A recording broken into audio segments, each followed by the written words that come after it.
வாசிங்க. எசேக்கியேல் புஸ்தகம் 38ஆம் அதிகாரம் 19வது வசனம் வாசி. அந்நாளிலே இஸ்ரவேல் தேசத்திலே பெரிய அதிர்ச்சி உண்டாகி.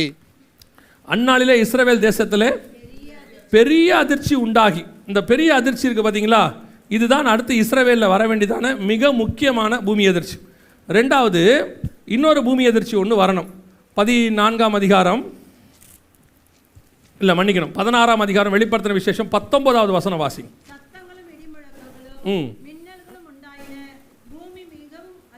பூமி மிகவும் அதிர்ந்தது. நல்ல கவனிங்க, பூமியின் மேல் மனுஷர் உண்டான நாள் முதல் கொண்டு அப்படிப்பட்ட பெரிய அதிர்ச்சி பூமி அதிர்ச்சி உண்டானது இல்லை. இது எங்க வரணும் தெரியுமா? ரோம்ல வரணும். இத்தாலி ரோம் நகரம் இருக்கு இல்லையா, அந்த நகரத்தை பற்றின ப்ராஃபஸி அது. அந்த நகரம் 3 பங்காக என்ன செய்யணும்? அது வரைக்கும் உண்டாகாத பூமி அதிர்ச்சி. அப்படின்னா இன்னைக்கு அளவில் 9 புள்ளிக்கு மேலே வரணும். எப்படி வரணும்? எப்படி சொல்கிறீங்கன்னா, இப்போ வரைக்கும் நமக்கு 8.6க்கு மேலே வந்துருச்சு. அப்போது பைபிள் படி இது வரைக்கும் வராதது வரணும்னா குறைஞ்சபட்சம் 8.6க்கு மேலே தான் வரணும். ஏற்கனவே ஒரு பூமி அதிர்ச்சி 9 புள்ளி வரைக்கும் வந்திருக்கு. ஸோ 9 புள்ளி ரிக்டர் அளவுக்கு மேலே ஒரு பூமி அதிர்ச்சி வரணும், ரோம் நகரத்தில் வரணும். அதுக்கு முன்னாடி இஸ்ரவேலில் ஒரு பூமி அதிர்ச்சி வரணும். அந்நாளிலே இஸ்ரவேல் தேசத்தில் பெரிய அதிர்ச்சி உண்டாகி. பெரிய அதிர்ச்சினா மினிமம் 6-7 புள்ளிக்கு மேலே வரணும். இந்த 2 பூமி அதிர்ச்சி பைபிள் சொல்லக்கூடியது. இது ஒன்று இஸ்ரவேலில் வரணும், இன்னொன்று ரோம் நகரத்தில் வரணும். இதை ரெண்டும் கொஞ்சம் நீங்கள் ஸ்பிரிச்சுவலாக கனெக்ட் பண்ணிங்கன்னா இஸ்ரவேல் தேவனுடைய தலைநகரம், ரோம் அந்திகிறிஸ்துவினுடைய தலைநகரம். இந்த 2 இடத்துலையும் வரணும். இது எசேக்கியேல் 38ல் சொல்லப்பட்டிருக்கிறது நம்ம காலத்தில் நடக்க வேண்டியது. அங்கே வெளிப்படுத்தல் 16ல் சொல்லியிருக்கிறது உபத்திரவ காலத்தின் முடிவில் நடக்கணும். ஏன்னா அர்மேகதான் யுத்தம் அதுக்கு அடுத்து வரணும். அதை ஒட்டி நடக்கக்கூடியது. நம் கண்களுக்கு முன்பாக ஆண்டவர் சொன்னபடி துல்லியமான 4வது முத்திரைக்கான பூமி அதிர்ச்சிகள் 4வது ஒன்று இருக்குது அதில். இப்போ நம்ம பார்த்தது சாவினாலும். அடுத்து என்ன வாசிங்க?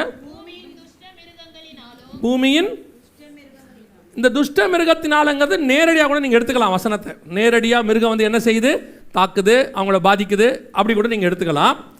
இதை கொஞ்சம் நீங்கள் நிதானிச்சிங்கன்னா இன்னொன்றும் தெரியும். என்ன தெரியும் அப்படின்னு கேட்டிங்கன்னா, இன்றைக்கி இந்த ஒரு 50 வருஷமாக வரக்கூடியதான எல்லா கொள்ளை நோய்களுக்கு பின்னாடியும் பாருங்கள் ஒரு மிருகத்தின் பெயர் இருக்கும். அது 95% பைபிள் சொல்கிற துஷ்ட மிருகமாகத்தான் இருக்கும். பைபிள் சொல்கிற துஷ்ட மிருகமாக இருக்கும். ஆனால் 95%, இப்போ உதாரணத்துக்கு சொல்கிறேன், எய்ட்ஸ் வந்துச்சுன்னாங்க, அது எதுலேருந்து வந்துச்சு? சிம்பன்சி குரங்குலேருந்து தான் அந்த கிருமி வந்துச்சுன்னு சொல்கிறாங்க. ரெண்டாவது பன்றி காய்ச்சல்னு ஒன்று வந்து நம்ம காலத்தில் வந்துச்சு, ஸ்வைன் ஃப்ளூ அப்படின்பாங்க. பறவை காய்ச்சல், எபோலான்னு ஒன்று இருக்குது, அது எதுலேருந்து வந்துச்சு?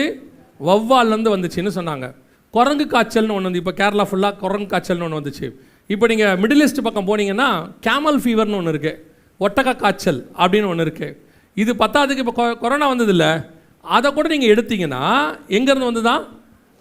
ஊகான் மாநிலத்தில் உள்ளதான அந்த மார்க்கெட்டில் இருக்கக்கூடிய வௌவால்ல இருந்தோ பாம்புல இருந்தோ ஏதோ ஒன்றுலேருந்து கிருமி தான் அந்த கொரோனா அப்படின்னு சொன்னாங்க. எல்லாத்தையும் யோசித்து பாருங்கள், குறைஞ்சபட்சம் இப்போ வரக்கூடிய எல்லாமே ஏதோ ஒரு மிருகத்தின் அடிப்படையில் வருது. அந்த மிருகமும் பைபிளில் சொல்லக்கூடிய துஷ்ட மிருகமாக இருக்குது. துஷ்ட மிருகத்தினால் உண்டாகிற மரணம் நம் கண்களுக்கு முன்பாக இது நடந்துக்கிட்டே இருக்குது.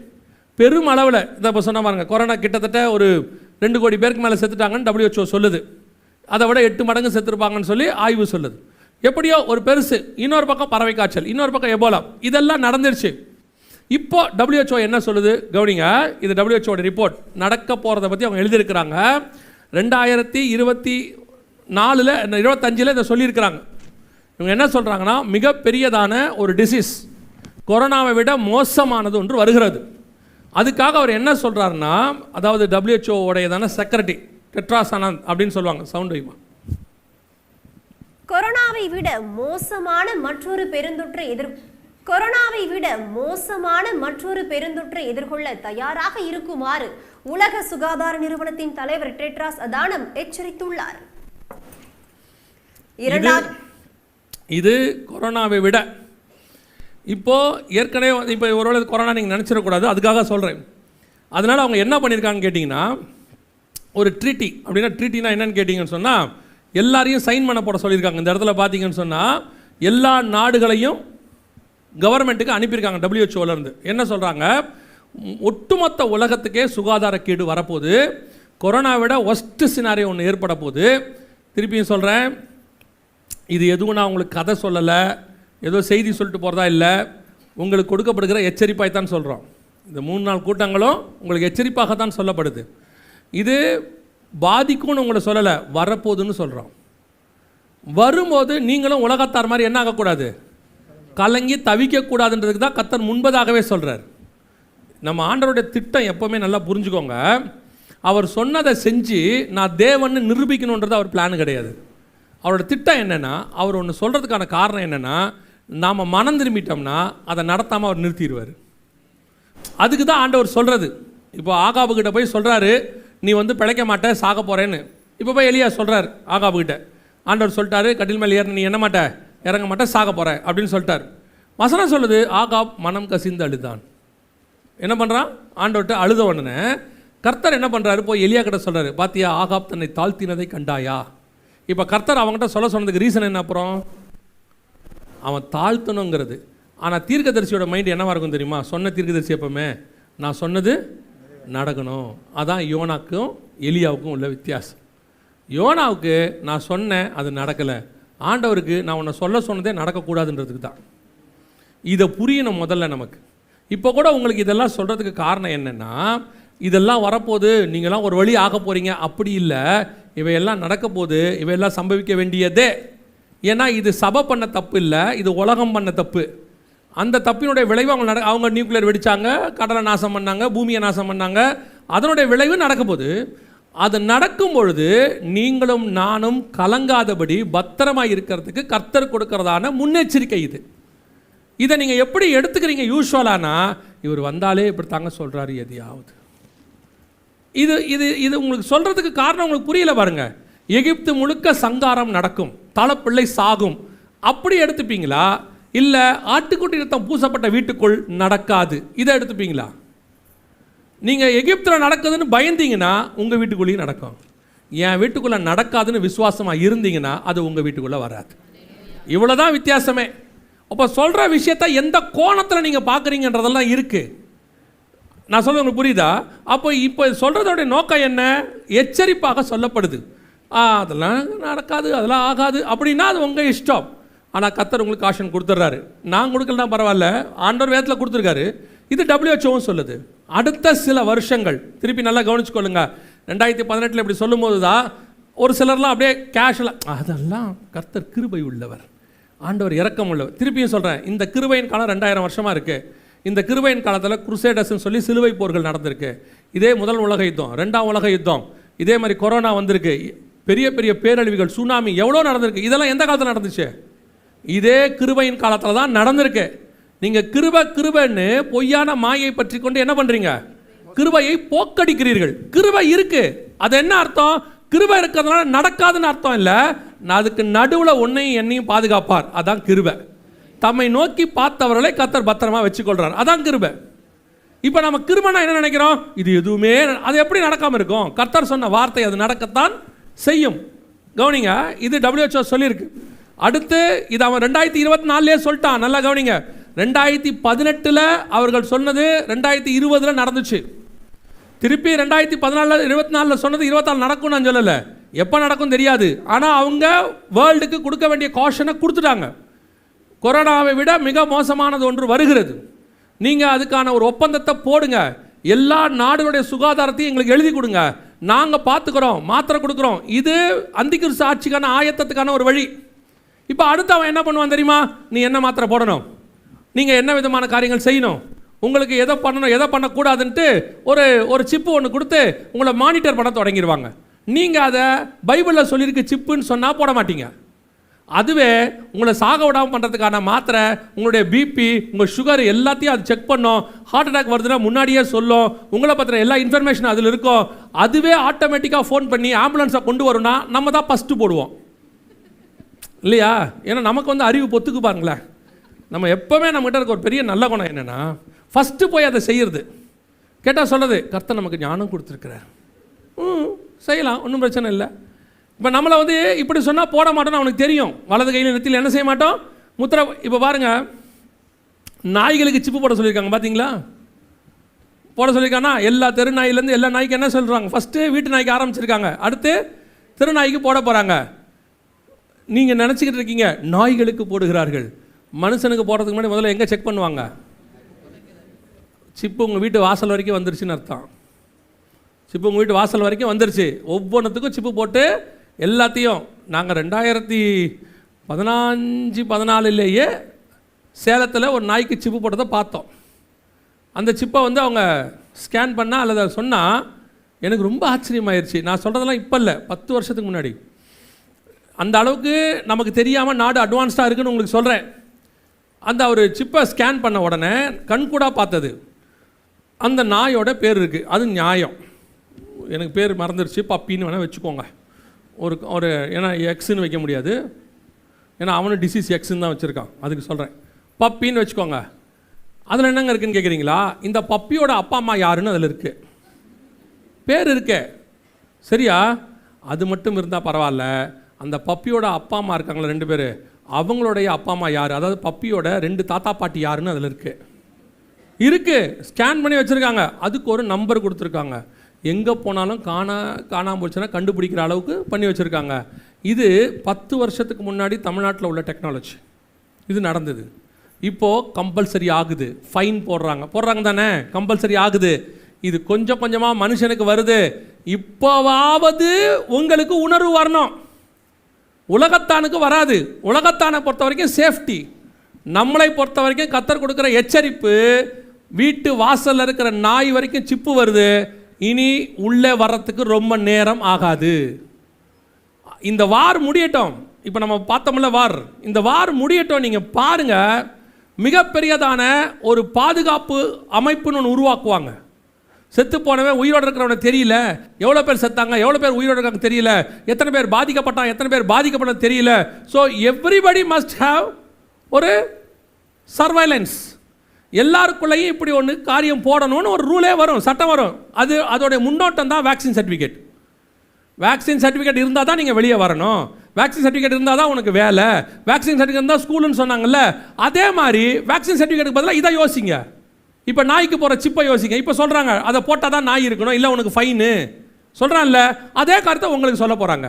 வேக்சின் சர்டிஃபிகேட்டுக்கு பதிலாக இந்த சிப்புக்கு பதிலாக அவங்க சொல்ல போகிறாங்க, இது போட்டால் தான் உங்களுக்கு வேலை, இல்லைனா உங்கள் பேங்க்கு வேலை செய்யும். ஒரே நாள் உங்கள் பேங்க் அக்கௌண்ட் ஃப்ரீஸ் ஆகிடும்.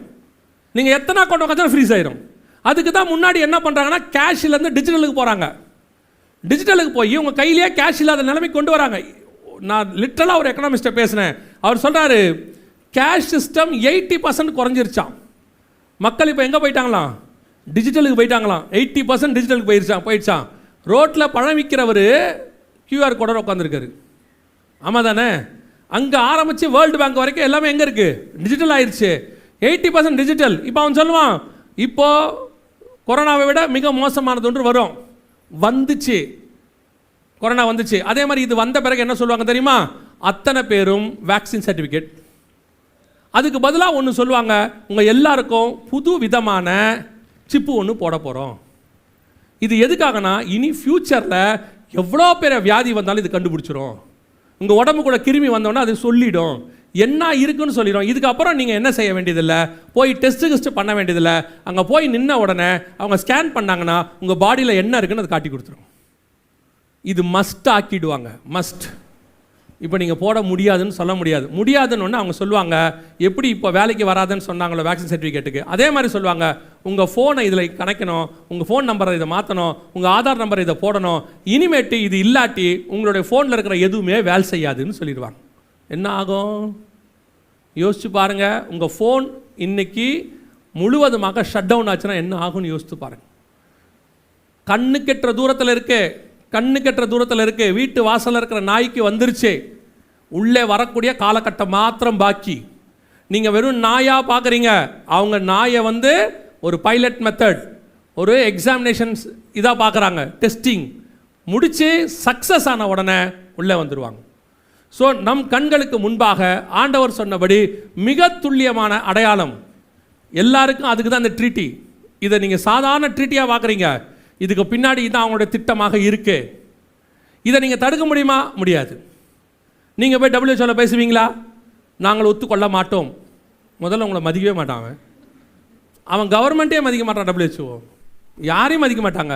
ஒரே இப்போ தெரியுமா, நம்மளுடைய மொத்த மெடிசனில் இங்கிலீஷ் மெடிசன் அத்தனையும் அவங்க கண்ட்ரோலில் தான் இருக்குது. உங்களுக்கு ஞாபகம் இருக்கும்னு நினைக்கிறேன், கொரோனா நேரத்தில் டோலோ 650 உங்களால் வாங்க முடியாது தெரியுமா? வாங்க நிலைமை வந்துச்சா இல்லையா? டாக்டர் ப்ரிஸ்கிரைப் பண்ணால் மட்டும்தான் அவங்க டோலோ 650ன்னு சொன்னாங்க. ஒரு சாதாரண டோலோ 650 கண்ட்ரோல் பண்ண முடிஞ்ச அவங்களால மொத்த மெடிசனையும் கண்ட்ரோல் பண்ணுறதுக்கு எவ்வளோ நேரம் ஆகும்? இதெல்லாம் கொஞ்சம் கவனிக்கணும். உலகம் சர்வாதிகாரத்தின் கைக்கு போய் கொண்டிருக்கிறது. உங்களை அறியாத சர்வாதிகாரம் ஒன்று உருவாகிறது. இயேசு சொன்ன கடைசி காலம். இப்போ அந்த மங்கின நிறமுலை குதிரை இருக்குல்ல, இப்போ வாசிங்க, அந்த வசனத்தை வாசிங்க பார்ப்போம். திருப்பி நான் பார்த்தபோது, நீங்கள் யாருமே பார்க்க வேண்டாம், நான் சொல்கிறது மட்டும் வாசிங்க. சகரியாவின் புஸ்தகம் 1ஆம் அதிகாரம். எல்லாம் வெளிப்படுத்தின விசேஷத்தையே பார்க்குறீங்க. சகரியாவின் புஸ்தகம் 1ஆம் அதிகாரம் 8வது வசனம் வாசிங்க. ம் ம் ம்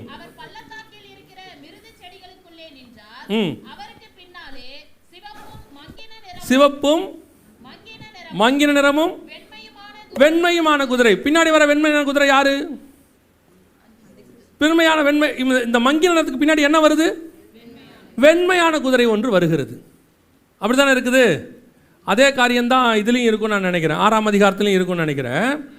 சகரியாவின் புஸ்தகத்தில் இருக்கு 6ஆம் அதிகாரத்தில். ஒன்றில் பூட்டப்பட்டிருந்த கருப்பு குதிரைகள் வடதேசத்துக்கு புறப்பட்டு போயின, வெண்மையான குதிரைகள் அவைகளின் பின்னாலே புறப்பட்டு போயின. நல்லா கவனிச்சுக்கொள்ளுங்க, பின்னாடி என்ன வருது? வெண்மையான குதிரை வருது. அப்போ இந்த வெண்மையான குதிரை தான் சர்வாதிகாரம். எப்படி சொல்றீங்க? 6ஆம் அதிகாரம் வெளிப்படுத்தின விசேஷம் 2ஆம் வசனம்.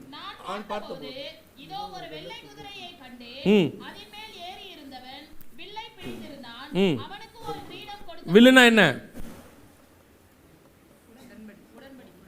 உடன்படிக்கை. எங்க இருக்கு? ஆதியாகமத்தின் புஸ்தகம் 7ஆம் அதிகாரத்தில், வானத்தில் என் வில்லை வைத்தேன். அந்த வில்லுங்கிறது எதுக்கு அடையாளம்? கர்த்தர் பண்ற உடன்படிக்கை அடையாளம். அப்ப இந்த இடத்துல ஒரு உடன்படிக்கை பண்றானே, என்னது இது? என்ன உடன்படிக்கை? தானியேல் புஸ்தகம் 9ஆம் அதிகாரம் 27வது வசனம். எல்லாத்துக்கும் வசனம் இருக்கு, வாசிங்க. ஆன்டி கிரைஸ்ட பத்தி இருக்கு. அவன் கொண்டு வர உடன்படிக்கை, அநேகருக்கு உடன்படிக்கையை உறுதிப்படுத்தி 3 வருஷம் கழிச்சு, 3.5 நாள், வாரம் பாதி சென்ற போது 3 நாள், 3 வருஷம் கழிச்சு வரக்கூடியதான உபத்திரவ காலம். உபத்திரவம், மகா உபத்திரவம். அந்த அவன் கொண்டு வரும்போது எதை கொண்டு வரான்? அவர் அநேகருக்கு, அவர் 1 வாரம் அளவும் அநேகருக்கு உடன்படிக்கையை உறுதிப்படுத்தி. உடன்படிக்கைக்கு இன்னொரு வார்த்தை தான் ட்ரீட்டி. உடன்படிக்கைக்கு இன்னொரு வார்த்தை என்ன? ட்ரீட்டி. பின்னாடி வருது வெள்ளை குதிரை, பின்னாடி வருது. இப்போ மங்கின நிறமுள்ள குதிரை முடிஞ்ச உடனே பின்னாடி இந்த குதிரை வரும். அந்த வெள்ளை குதிரைக்கு, அந்த மங்கின நிறமுள்ள குதிரைக்கு பின்னாடி வர வேண்டிய வெள்ளை குதிரைக்கான ஆயத்தம் தான் நடந்துகிட்டு இருக்குங்கிறேன். இப்போ மிக முக்கியமான இடத்தில் நீங்கள் நானும் இருக்கிறோம். அதான் இப்போ இது நம்ம காலகட்டத்துக்குரிய தீர்க்க தரிசனம். இப்போவும் கர்த்தருக்கு முன்பாக நின்று சொல்லுகிறேன், இந்த வெளிப்பாடை கர்த்தர் நமக்கு கொடுக்க வல்லமை உள்ளவராய் இருக்கிறார். அவர் நம்மேல் கிருபை உள்ளவராய் இருக்கிறார். அதனால கர்த்தர் இதற்கு நமக்கு வெளிப்படுத்தி கொடுக்கிறார்.